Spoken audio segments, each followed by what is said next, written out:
Mateus 2, 1 e 2. Eu queria ler junto com a igreja, todos juntos, aqueles que têm a NVI vão comigo também na tela, leremos a palavra do Senhor. Depois que Jesus nasceu em Belém da Judéia, vamos todos? Depois que Jesus nasceu em Belém da Judéia, no dia do rei Herodes, magos vindos do Oriente chegaram a Jerusalém e perguntaram: onde está o recém-nascido rei dos judeus? E sua estrela no Oriente, e viemos adorá-lo. Podem sentar-se. A pergunta, irmãos, que faço na reflexão de conclusão desta cantata é a pergunta dos magos: onde está o rei? Onde está o rei? Eu fico pensando, meus amados irmãos, o que isto significou naquela cena inusitada de magos, homens que estão envolvidos com magia, com ciência, que viajam norteados por uma estrela, procurando chegar ao nascedouro de Jesus, mas vão ao palácio do rei para se informar na presença do rei. Onde está o rei? Eu, se fosse rei, não gostaria. Imagina, alguém que me conhece, sabe que eu sou pastor da igreja, e pergunta: onde é que está o pastor? Bem, olhando para você agora, não sei, né? A pergunta, irmãos, não faria nenhum sentido se nós não entendêssemos a brilhante diferença que a pergunta é colocada no Evangelho de Mateus. Os magos perguntaram: onde está o recém-nascido rei? O que aconteceu logo de cara é que Herodes ficou preocupado, como qualquer rei ficaria. Se eu sou o rei, tem outro rei por aí, temos um problema. Se você continua com a sua Bíblia aberta, você verá em Mateus capítulo 2, versículo 3, que Herodes ouve isso, fica perturbado, mas veja, não só ele, toda a cidade de Jerusalém está preocupada. Herodes, diz a história, era um rei muito violento, um rei perverso, mau, um rei que teve muitas mulheres, inúmeras mulheres e muitos filhos. Ele matou praticamente todas elas e quase todos os filhos. Estava lá envolvido essa semana com a pesquisa de toda essa história herodiana, e é de assustar. Um homem que tem tanto medo de perder o poder e de perder o reinado, que ele casa, mata a esposa, e quando percebe que há risco de perder o trono, mata os filhos, casa, mata a esposa, quando os filhos crescem, mata os filhos. Ele vai numa matança que não tem fim, porque ele tem medo de perder o poder. Herodes tinha uma assessoria poderosa, uma estrutura de informações tão grande, que Mateus capítulo 2, versículo 4, diz que quando ele ficou sabendo da pergunta dos magos, de que tem um novo rei no pedaço, ele abre uma consulta pública para saber qual é o problema que está acontecendo no seu reinado e na sua corte. Mateus 2,4 diz que os sacerdotes, o povo, o mestre e grandes mestres da lei estão reunidos e estão tentando responder à pergunta de Herodes, não é? O que estava acontecendo. Através dessa assessoria, a pergunta era tão somente: onde deveria nascer o Cristo? A assessoria respondeu, Mateus 2,5: em Belém da Judéia, assim escreveu o profeta, responderam os sábios ao rei Herodes. E então citaram a profecia: mas tu, Belém, da terra de Judá, de forma alguma és a menor entre as principais cidades de Judá, pois de ti virá o líder que como pastor conduzirá Israel, o meu povo. Então Herodes chamou os magos secretamente, informou-se com eles a respeito do tempo exato em que a estrela havia aparecido, e enviou-os a Belém, e diz: vão informar-se com exatidão sobre este menino. Logo que o encontrarem, avise-me, para que eu também vá, diz Herodes, adorá-lo. O texto diz, irmãos, a partir do versículo 9, que os magos partiram em direção a Jesus, seguindo a estrela, finalmente o encontraram. Mas advertidos por Deus em sonhos, eles não voltam a Herodes, eles desconfiaram da informação de Herodes, eles não levam o endereço de Jesus a Herodes e retornam para sua casa. O texto diz que Herodes percebeu, nitidamente percebeu, que foi enganado e tomou, naquele momento, percebendo que estava enganado e que os magos não tornariam a ele, tomou uma decisão terrível. Evangelho de Mateus capítulo 2, verso 16. Herodes percebeu que havia sido enganado pelos magos, ficou furioso, ordenou que matassem todos os meninos de 2 anos para baixo. A delimitação do decreto genocida era Belém, veja o texto, e proximidades. Veja o texto, em Belém e proximidades. de acordo com a informação que ele então havia obtido e sabido lá daquilo que tinha acontecido com os magos. Então, diz a Escritura, se cumpriu o que pelo profeta Jeremias fora dito. Ouviu-se uma voz em Ramá, choro e grande lamentação. É Raquel chorando por seus filhos e recusa ser consolada, porque já seus filhos não existem. O objetivo, meus amados irmãos, de Herodes nunca foi adorar Jesus. A Bíblia nunca nega isso, e você percebe que sempre foi matar Jesus. O objetivo de Herodes era, na verdade, não permitir que nenhum tipo de afronta ao seu reinado, de concorrência à sua soberania surgisse. E por isso ele manda matar todos os meninos de 2 anos para baixo, na região de Belém e também nas proximidades. Fiz uma pesquisa detalhada lá e pude perceber que os historiadores concordam que naquela época nós não tínhamos muita gente morando em Belém, nem nas proximidades. Mas mesmo assim, segundo os últimos censos daquela época dos livros históricos, nós teríamos no mínimo 20 ou 30 infantes que perderam a vida pelo decreto de um rei que queria matar o menino Jesus. 20 ou 30 meninos. Isso ganharia notoriedade hoje no mundo, com certeza. Eu fico pensando onde estava o imperador, não é, de Roma, que não tomou nenhuma providência quando um rei ensandecido desse manda matar meninos inocentes. Jesus teria sido vítima dessa limpeza genocida. Jesus poderia ter perdido a sua vida e a família de Jesus estaria totalmente em risco se não fosse o Senhor e o anjo do Senhor, Mateus capítulo 2, versículo 13, aparecer a José e dizer a José, levanta, toma o menino, vá para o Egito. Mateus 2, 13. José, obediente que era, ouvir a voz do anjo, a instrução do Senhor, partiu em direção ao Egito. A história nos diz que havia uma grande comunidade ali no Egito. Muita gente expatriada ia para o Egito, porque no Egito havia lá uma certa tolerância à discordância com os mandatários, que eram os reis, e também havia uma certa liberdade religiosa. O Império registra, o Império Romano, que nos anos de 31 a.C. até os anos 476, quando o Egito está debaixo da autoridade do Império Romano, que de alguma forma Alexandria, eu quero destacar aqui esta cidade, era, na verdade, a principal rota de fuga para os judeus que discordavam dos reis da Judéia. Quando eles tinham problema, era para lá que eles se refugiavam. É provável que Alexandria talvez tenha sido, na verdade, o grande destino final de José e Maria. Mas ficam lá por muito tempo. Mas quando chega a notícia de que Herodes faleceu, está no trono Herodes Arquelau, né, o seu descendente, a família de Jesus então volta, mas não volta para Belém. Ela volta para Nazaré e vai viver nas regiões da Galileia. O texto vai estar em Mateus 2, de 19 a 21. Eu quero terminar essa mensagem me perguntando e respondendo a você, por que essa história foi preservada? Por que essa história foi contada? É uma história muito triste. Genocídio, morte, um rei perverso, um rei que não merecia sequer ser anotado ou lembrado pelos maus feitos que cometeu. Por que está logo na Bíblia uma história como essa? Eu fico tentando entender porque o nascimento de Jesus está envolvido em narrativas de mentira, segundas intenções, um rei tirano, genocida. A história de Jesus está envolvida aqui nesse texto com abuso de poder, morte e sangue de gente inocente sendo derramada. Irmãos, há um mal presente no mundo, há um mal presente em nossa história, há um mal presente muitas vezes em nossa comunidade. E a grande pergunta que fazemos é, de onde vem esse mal? A teologia da prosperidade, ou melhor dizendo, a teologia da libertação, vai dizer que esse mal pode vir da luta de classes. E estabelece que para se livrar desse mal, precisamos estabelecer uma luta entre os pobres e os ricos, né? Entre o opressor e o oprimido. Isso está em moda no Brasil. A vítima está aqui, aqui está o opressor, então nós temos que procurar sempre defender a vítima.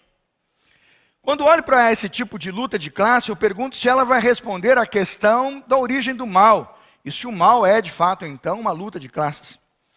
O que eu vejo na Bíblia e aprendi ao longo dos meus 52 anos vivendo o Evangelho é que a Bíblia nos diz que a fonte do mal tem sua origem no coração do homem, nas suas vontades.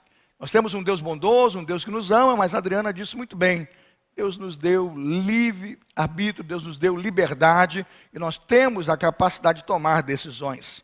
Pensando nisso, então, entendemos de onde vem esse mal. Um mal que reside na intenção de um coração desgovernado, de um coração onde Deus não reina, de um coração onde o amor de Deus não está. Eu fico pensando agora o tratamento que Herodes ofereceu a Cristo e perguntando se esse tratamento não está presente hoje, irmãos, nos lares, nas casas, nas famílias e em muitos países e nações do mundo inteiro. A postura do rei Herodes parece ser uma postura que se repete de Natal em Natal, de história em história, de tempos em tempos, de épocas em épocas. Eu vejo magos ou amigos que tentam me dizer que há um rei reivindicando um trono, mas percebo que a síndrome de Herodes não quer que o trono do rei Jesus possa se estabelecer. O que aqueles que não querem o reinado de Jesus acabam por fazer? O que eu e você faríamos? Se você deseja manter no trono, e se você deseja ser o rei do seu próprio trono, o que é que você vai fazer imediatamente? Que esse tal Jesus desapareça. Que esse tal Jesus vá para longe. Que esse tal Jesus não seja uma concorrência. Você não vai querer o reino de Jesus. Quando nós somos egoístas e egocêntricos, quem nós queremos reinando? Eu mesmo. Eu me governo, eu tomo minhas decisões. É mais ou menos aquele filho jovem, novo e arrogante que olha para o pai e diz: aqui mando eu. É aquele crente decidido na igreja que olha para dentro de si e diz: na minha vida ninguém manda não. É a síndrome de Herodes. Há um rei querendo governar, há um rei querendo tomar um lugar e um trono que ele tem por direito, mas nós estamos dizendo o tempo todo que há uma luta entre dois reis, entre o mundo espiritual e o mundo carnal, entre a realidade de Deus e a realidade do homem. Eu me lembro de um ladrão na cruz que está para morrer como ladrão na cruz, e aqueles ladrões, pelo menos um deles, junto com a multidão, está lançando ofensas a Jesus. A palavra nos diz no Evangelho de Lucas, capítulo 23, a partir do verso 40, que aquele homem vai responder ao que está agredindo Jesus, dizendo: tu não temes a Deus? Lucas 2,40. Estando na mesma, 23,40, estando na mesma condenação, ele diz: nós, na verdade, com justiça, porque recebemos o que nossos feitos mereciam. Mas ele vai dizer: ele, Jesus, nenhum mal fez. Aí, imediatamente, olha o ladrão para o Senhor Jesus e diz assim, Lucas 2,42. Senhor, lembra-te de mim quando entrares. Lembra-te de mim quando entrares no teu. Esse não teve dúvidas. Ele trocou a sanção e a punição do Império Romano por um outro rei. Ele trocou as disciplinas de um rei, de um imperador tirano, pelo amor de Jesus pregado aqui nessa noite. Deus é amor. Todos estão criticando o Senhor, todos estão falando mal de você na cruz, mas ele disse: lembra-te de mim quando entrares no teu reino. E Jesus disse: na verdade te digo, hoje mesmo estarás comigo no paraíso. A disputa espiritual pelo nosso coração vem desde a cruz, quando está ali posto um rei espiritual, um rei Senhor, e há uma disputa entre as trevas e a luz. Mas alguém ali decidiu dizer: Jesus, o Senhor é o meu rei. Quando vejo Herodes, vejo cada um de nós, muitas vezes, no mesmo dilema da cruz. Há um rei nascido, há um libertador chegando, mas a pergunta é: onde está o rei? Se o rei estiver sentado nesses bancos, o mundo vai mal. Se o rei estiver falando nesse púlpito, vai de mal a pior. Nós, homens, não temos condições de governar e nos sairmos bem na condução da história de nossas vidas. Se nós somos os reis que vão governar e vão dominar a nossa própria história, irmãos, o mundo caminha para o cataclisma, para o caos, para o pior. Mas se o rei estiver assentado, governando num trono que está em nossos corações, dando direção a cada um de nós, ao mundo e ao universo, eu entendo que o mundo há de mudar sim, há de caminhar para a salvação e para a redenção. O apóstolo Paulo, quando escreve sua carta à igreja de Roma, em Romanos capítulo 8, versículo 7 e 8, vai dizer, Romanos 8, 7 e 8, porquanto a inclinação da carne é inimizade contra Deus. Diga inimigo de Deus, diga inimigo de Deus. O que é inimigo de Deus? Inclinação para a carne. Quem são os inimigos de Deus? Aqueles que sofrem da síndrome de Herodes. Eles não se sujeitam à autoridade de Deus. Eles não se submetem ao governo de Deus. Eles não aceitam a palavra de Deus. Eles recusam o amor e a bondade de Deus são da carne, diz a Bíblia, são inimigos de Deus. Eles são reis da própria história porque dizem: ninguém pode me dizer o que é que eu tenho que fazer. Eu sou o Senhor da minha vida, eu sou o Senhor da minha história. Quando erguemos um trono para nosso reinado pessoal, o que levantamos? Egocentrismo, egoísmo, irmãos, e todos os ismos que você puder imaginar. Eles vão destruir você, a sua história e a sua vida. Sabe por quê? A Bíblia diz que quando eu sou rei, eu não sirvo a Deus, nem tampouco ao próximo. A única pessoa a quem eu sirvo é a mim mesmo. Repito, quando eu sou o rei, eu não sirvo a Deus, nem tampouco ao meu próximo, na melhor das hipóteses. Veja, quem você serve é você mesmo. Assim, meus amados irmãos, é que o Natal de Jesus morre. É assim que o trono de Jesus cessa. É como se Jesus saísse de Belém para Alexandria, porque tem um rei querendo matá-lo.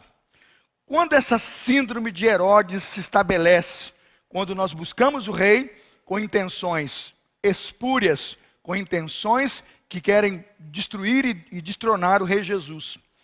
O texto nos diz que os magos buscaram Jesus com intenção real.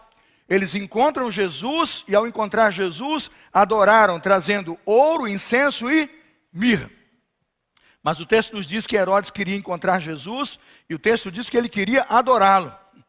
Mas ele na verdade não queria adorá-lo, ele queria matá-lo.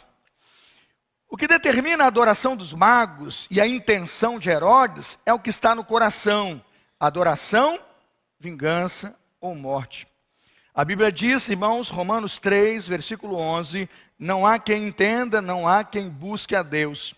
A pergunta é: pastor, vamos explicar Romanos 3,11, ninguém busca a Deus. O que o apóstolo Paulo está tratando aqui, irmãos, é das intenções e das reais intenções pelas quais um homem busca a Deus. Alguns como os magos, para adorá-lo. Alguns como Herodes, para matá-lo. E vou explicar e vou terminar essa mensagem aqui. O que significa responder à pergunta: onde está o rei? O que significa a pergunta: não há quem busque a Deus? Eu quero explicar. Desejar as coisas que Deus nos pode dar, coisas como amor, auxílio, força, perdão, felicidade, não é buscar o próprio Deus. Muitas pessoas assim se relacionam com Deus e pensam se relacionar com Deus, mas tudo que elas querem na igreja ou em qualquer sistema da religião é buscar amor, auxílio, força, perdão e felicidade. E elas estão nesse projeto para buscar somente isso. Eu conheço pessoas tão interesseiras assim, que por amizade, irmãos, e por dinheiro, fazem qualquer coisa. Eu já vi muita gente deixar a igreja, sair da igreja, abandonar o evangelho. Por quê? Porque veio procurando, veja, amor, auxílio, força, perdão, felicidade, prosperidade, dinheiro, riqueza, não conseguiu. Quando não conseguiu, o que ele fez? Abandonou a igreja, abandonou a religião, não arrumou emprego, continuou enfermo, a doença não melhorou, piorou, a vocação não se estabilizou. Quando uma pessoa assim não encontrou bem o rumo que ele procurou, o que ele faz? Ele sai da religião, ele abandona a fé. Ele não veio servir a Deus, ele veio servir a si mesmo. Ele não veio servir a Deus, ele veio se servir da religião. Quantas pessoas não sabem muito bem o que estão procurando e não percebem que na relação com Deus, tudo o que os está movendo são interesses privados e pessoais. O que significa então não há quem busque a Deus? É o que Paulo está dizendo. Muitos querem um Deus que eles dominem, que eles mandem, que eles tenham sob controle. Eles não querem um rei, porque eles já são o rei da sua própria história, eles já têm um trono para si mesmos, eles fizeram um altar e um culto ao seu próprio ego. Quando uma pessoa não quer a Deus, não quer Jesus, o que ela está dizendo? Eu quero o Deus que eu quero o Deus que eu invento, eu não quero o Deus da Escritura, eu não quero o Deus revelado. Quando as pessoas dizem que eu quero o Deus que eu quero, como é que elas vão pregar esse Deus? Elas vão desfigurar esse Deus. Elas vão contar a história de um fragmento de Deus. Elas querem de Deus o amor, mas não querem a justiça. Elas querem de Deus a bondade, mas elas não querem a correção e a disciplina. Elas querem de Deus tão somente aquilo que, no picadinho de Deus, da fé e da religião que elas constroem, lhes interessa. Irmãos, como pregar um Deus sem justiça? Como pregar um Deus sem fidelidade, um Deus que tem que cumprir aquilo que Ele disse? É como ouvir do Evangelho, aquele que crê já está salvo, e quem não crê já está o quê, irmãos?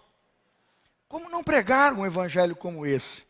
Se nós falamos Deus é amor, mas não dizemos justiça, graça, misericórdia, perdão, fidelidade, pegamos um pedacinho de Deus, ou um picadinho de Deus e instruímos mal a humanidade. Como explicar a bondade de Deus e o amor de Deus, se nós olhamos para a cruz e vemos um Cristo com coroa de espinhos, chibatadas e chibatadas no homem inocente? Que mal tinha feito Jesus, irmãos, para padecer aquelas chicotadas? Que mentira ou maldade fez o Filho de Deus para ter o seu lado perfurado por uma lança? Como explicar o amor de Deus se eu não puder dizer que naquele ato de amor, na cruz do Calvário, estão também a justiça de Deus, e aquela cena de horror é fruto o quê? Dos nossos pecados. Porque Deus amou o mundo de tal maneira que deu seu Filho unigênito, para que todo aquele que nele crê não pereça, mas tenha o quê, irmãos? A vida eterna.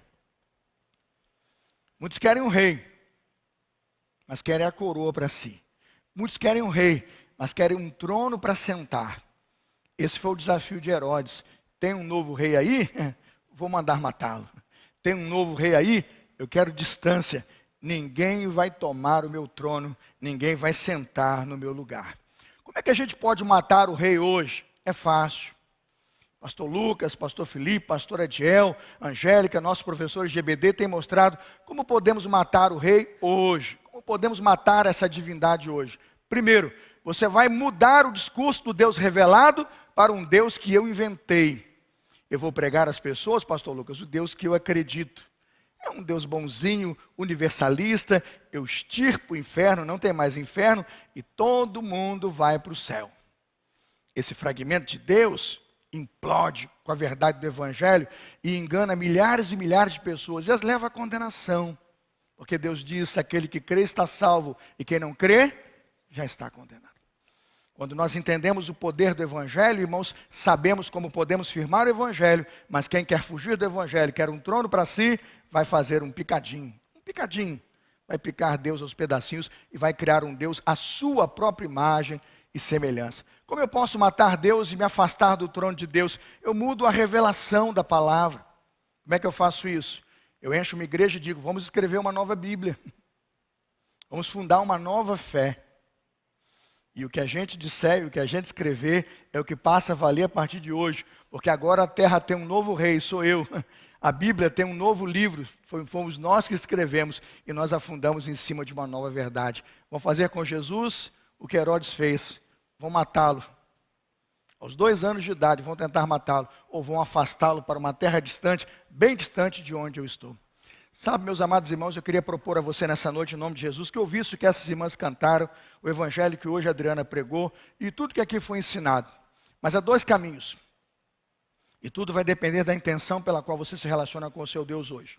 Se você vem com os magos, guiado pela luz, seguindo os profetas, a Escritura, veja que o tempo todo, até Herodes foi orientado a visitar a Escritura e ver o que os profetas diziam sobre Belém.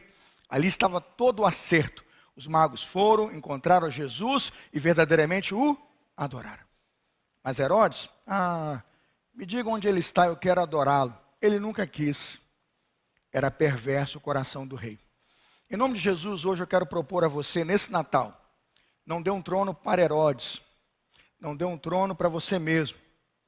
Neste Natal, erga um trono para Jesus. Onde está o rei? Se ele estiver sentado aí, se ele for você, vai ser triste o seu Natal. Nós somos especialistas, irmãos, em estragar a festa e fazer as coisas darem errado. Adão provou isso com Eva no jardim. Estragaram a criação. Mas se você disser, Senhor, eu não quero o meu trono, eu quero o teu trono. Senhor, eu não quero o meu governo, eu quero o teu governo. Senhor, eu quero aclamá-lo, Rei dos reis, Senhor dos senhores. Eu tenho certeza, querida família, que o seu Natal será muito abençoado. Enquanto a igreja ora e você começa a orar, eu faço uma proposta para você. Enquanto nós oramos, o coral também, eles vão voltar a cantar já. Há 2 caminhos. Uma intenção equivocada, aproximar-se diante de Deus por interesses, buscando o que Ele possa oferecer. Ouvir aqui de mãos vazias. Senhor, eu estou com as mãos, trazendo as minhas mãos vazias do que eu tenho, pedindo perdão e arrependimento e dizendo, eu não quero ser o dono da minha vida. Eu não quero ser o Senhor da minha história. Quando o pastor perguntou aqui onde está o rei, eu quero dizer agora para todos, para mim mesmo, o rei está no meu coração. Ele vive e reina como o Senhor da minha vida. Você vai abandonar o controle da sua vida e entregá-lo a Jesus. Você vai abandonar todo o seu projeto pessoal e dizer que você quer a vocação espiritual e a vontade de Deus. Você vai orar assim, Senhor, seja feita a sua vontade, assim na terra como no céu. Quantos nessa noite entraram aqui com tronos divididos, vivendo com soberanias distintas, governado por vários governos? Governo do dinheiro, governo do poder, às vezes o governo da mentira, governado por um pecado, escravizado pelo pecado. Hoje eu quero dizer para você, destrona esse rei. Coroa Jesus, e Ele vai agora assentar morada no seu coração e vai lhe conceder a vida eterna. Se você deseja nesta noite comigo orar dizendo, pastor, eu oro com o Senhor. E às vezes pode ser um crente, sabe irmãos, pode ser um crente, que no Natal, na sua casa não tem nada de Natal. O que tem lá é conflito, guerra, grito, desarmonia, o que tem lá é briga, confusão. Às vezes tem todo tipo de pecado na casa, o que fazer? Tire esse demônio da sua casa. Intronize o Espírito Santo de Jesus. E diga, quando perguntarem onde está o rei, você vai dizer, ele vive, reina, mora e governa o meu coração.